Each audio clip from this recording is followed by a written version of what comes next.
Maharashtra today 24 news, सत्य परिस्थितीचा सविस्तर आढावा।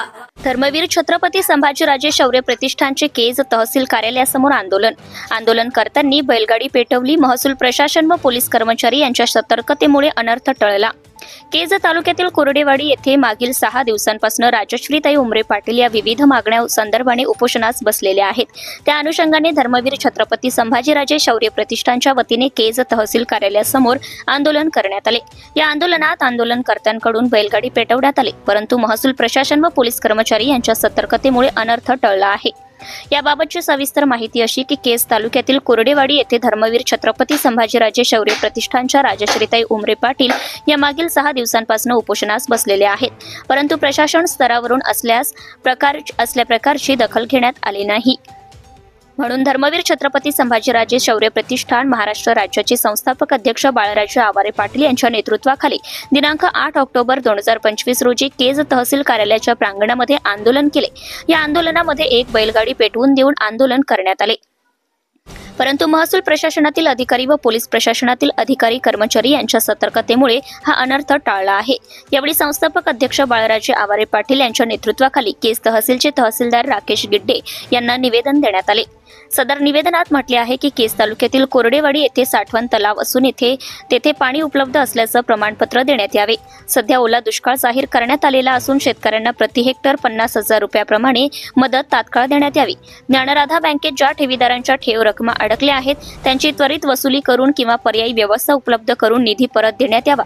विद्यार्थ्यांची शैक्षणिक फी माफ करण्यात यावी व शेतकऱ्यांची संपूर्ण कर्जमाफी करण्यात यावी, अशी धर्मवीर छत्रपती संभाजीराजे शौर्य प्रतिष्ठानच्या वतीने तहसीलदार केज यांच्याकडे लेखी निवेदनाद्वारे मागणी करण्यात आली आहे। तसेच सदर मागण्या संदर्भाने धर्मवीर छत्रपती संभाजीराजे शौर्य प्रतिष्ठानच्या वतीने राजश्रीताई उमरे पाटील या मागील 6 दिवसांपासून कोरडेवाडी येथे उपोषणास बसलेले आहेत। मात्र आजपर्यंत शासनाचा कोणताही प्रतिनिधी त्या ठिकाणी भेटण्यासाठी आलेला नाही, असा आरोप सदर दिलेल्या निवेदनात आंदोलनकर्त्यांनी केलेला आहे।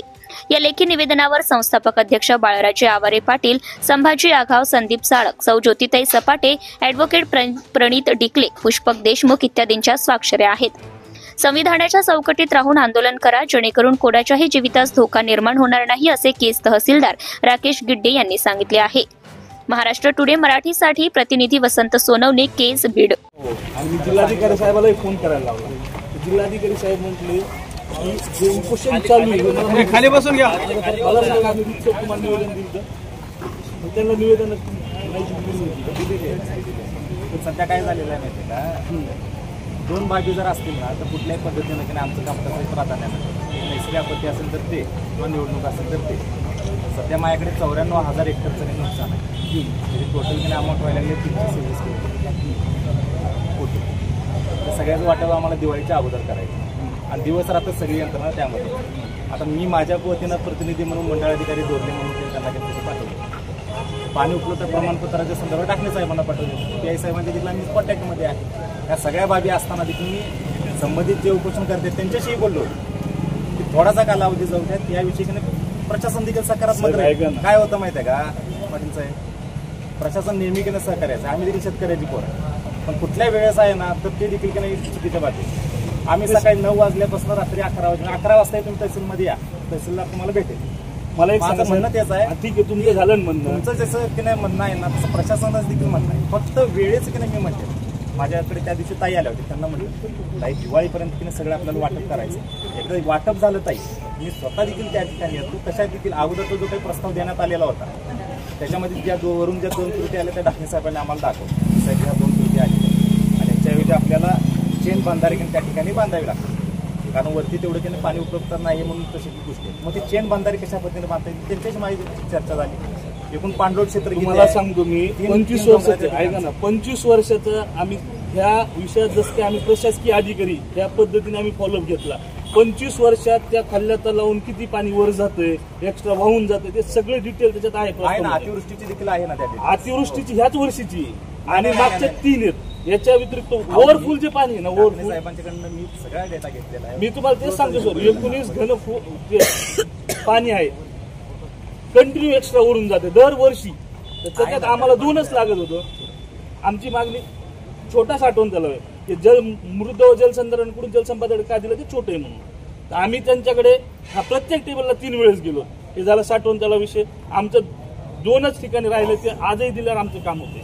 आमची तेवढी एक मागणी आहे. दुसरं तुम्ही जे काल जे तुम्ही ओल्या दुष्काळाबद्दल केलंय तर आम्ही त्याचे बॅनर लावून तुमचं सरकारचं आणि प्रशासनाचं कौतुक करून अभिनंदन केले किंवा तुम्ही काही ना काही शेतकऱ्याला दिलंय. पण आमची तिसरी मागणी कर्जमाफीची, त्या विषयावर आमच्याकडे कोणी माणूस डुकून बघत नाही. मला सांगा, ठीक आहे तुम्ही म्हणताय ना, त्या मंडळ अधिकाऱ्याला आणि तलाट्याला येऊन विचारा तिने आमच्यासोबत काय चर्चा केली. सकाळी आलते ते बोलले, त्यांना असते तर बोलवा इथं. एक शब्दाची जर त्यांनी चर्चा केली असेल तर ते उपोषणही सोडतो आम्ही सगळे वापस जातो. एकही शब्द चर्चा नाही. आणि आमच्या बहिणीला 6 दिवस आहे तिथं एवढ्या काही गोष्टी आम्ही ठेवल्या त्या तुम्हाला आता मीडियाला देणार. मी देखील बोललेलो आहे. तुम्ही ह्या पद्धतीने जर लक्ष देणार नसताल तर आम्ही अजून आंदोलन तीव्र करू. हे बघा, आंदोलन करणं हा सर्वांचा अधिकार आहे. प्रशासन त्या गोष्टीमध्ये समजून तुम्हाला सांगण्याचा तो देखील तुमचा अधिकार आहे की प्रशासनाच्या काय नक्की अडचणी आहेत, कोणती योग्य वेळ आहे आणि प्रशासनाकडून प्रशासनाने अख्ख्या मराठवाड्यातल्या त्याला प्रत्येकाला विचारा. ह्या वेळेस पहिली वेळेस असं झालंय की आंदोलन करणाऱ्यावर दुर्लक्ष हे प्रशासन करतंय. कोणाच्या सांगण्यात करते आम्हाला नाही कळत. ढाकणे साहेब आले होते ना तिथे गावात. ढाकणे साहेबांनी येऊन काय सांगितलं, बोलवा ढाकणे साहेबांनी. ढाकणे साहेब एवढंच बोलले काल आल्यानंतर की आमची बाजू आम्ही सगळी क्लिअर केली, ती पुढच्याकडे गेली. मग आम्ही काय म्हणायचं, कोणाकडे बघायचं. जलसंधारणचा मुद्दा जलसंपदाकडे गेला, फक्त एवढंच त्यांच्या डोक्यावरचं होतं, त्यांनी कमी केलं. तुमच्याशी बोललेलो आहे त्याच्यामध्ये MPID लागू झालेला आहे आणि त्या संदर्भात साहेब MPD कायदा चुकीचा लागू झाला. MPD नाही हो, MPID. ते तुम्ही जे काय केलंय का आता जो चुकीचाच आहे. हे बघा कसं होतं माहिती आहे काय, प्रत्येकाचं काही जबाबदारी असते. तहसीलदार काय त्यामध्ये MPID काही लावत नाही. संबंधित जी कन्सर्न ज्यांना की कॉम्पिटंट अथॉरिटी आहे त्यांनी त्यामध्ये MPID लागू केलेला आहे आणि सर्व ज्या मालमत्ता त्यांच्या ताब्यात आहेत त्याचा लिलाव करण्यासाठी त्यांनी SDO मॅडम बीड यांना प्राधिकृत केलेला आहे. त्या लिलाव होऊ शकत नाही साहेब. आता कसं होणार आहे तुम्हाला सांगतो, त्या बँकेने जी प्रॉपर्टी 100 रुपयाची ती 1000 रुपयाची. त्याविषयी मला सांगण्यासाठी मी योग्य माणूस नाही. मला तेवढं जर नॉलेज नसेल तर मी कसं सांगेन तुम्हाला की नक्की योग्य आहे का बरोबर आहे. की तुमच्या ज्या मागण्या आहेत ना त्या की कलेक्टर ऑफिसला देखील दिलेल्या आहे. आजचं जे तुमचं पत्र मला प्राप्त झालं ते देखील मी दिले आहे.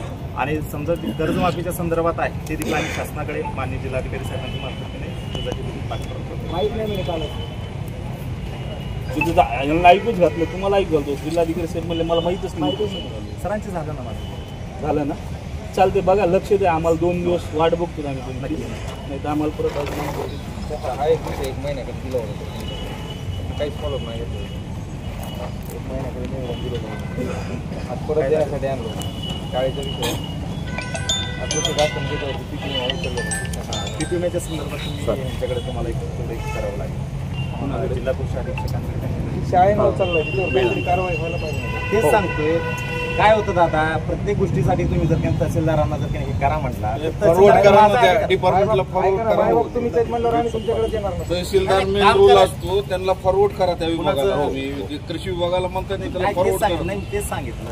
त्याच्यामध्ये जो कोणी आहे त्यांना त्यामध्ये करावं लागेल. मला नाही तुम्ही फॉरवर्ड करा तुमच्या याने तिकडे कृषी विभाग करू शकता. आंदोलन करण्याचा सगळ्यांचा अधिकार आहे. मी नोकरी द्यायच्या अगोदर मी आंदोलन केलं. काय माझं नेहमी प्रत्येक चांगल्या विधायक गोष्टीच्या आंदोलनाला माझं 100% पाठिंबा.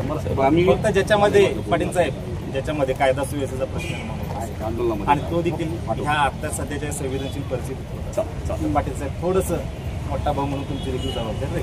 ठीक आहे, मला जबाबदारी द्या तुम्ही. पण मी तुम्हाला सांगतो, ह्या गोष्टीवर जर तुम्ही आमच्या मागण्यावर लक्ष दिलं ना आणि आमच्या मागण्या मान्य केल्या तर आम्हाला काय कारण आहे तुम्हाला त्रास द्यायला. मला कोरडेवाडीच्या 2 माणसांनी फक्त सांगावं की प्रशासनानं लक्ष नाही दिलं. कोरडेवाडीच्या 2 माणसांनी कुणी सांगावं. द्या सांगा. मला कोरडेवाडीच्या 2 माणसांनी सांगावं की मी पाहिलंय. अरे दादा ठीक आहे ना, एक जण झाला, अजून एक जण. मला कोरडेवाडीच्या 2 कुठल्याही माणसांनी सांगावं. नैसर्गिक आपत्तीबद्दल नका बोलू. आम्ही आमच्या साठवण तलावाबद्दल बोलतो. चांगल्या कार्यात आम्ही कौतुकच केलं. काका कुठे काका 30 वर्ष झालं सर आमचं हे चालू आहे. 30 वर्ष झालं साठवण. दादा तांत्रिक अडचणींमध्ये तसं खरंच काय करू शकणार नाही. Subscribe now and press the bell icon. Never miss an update.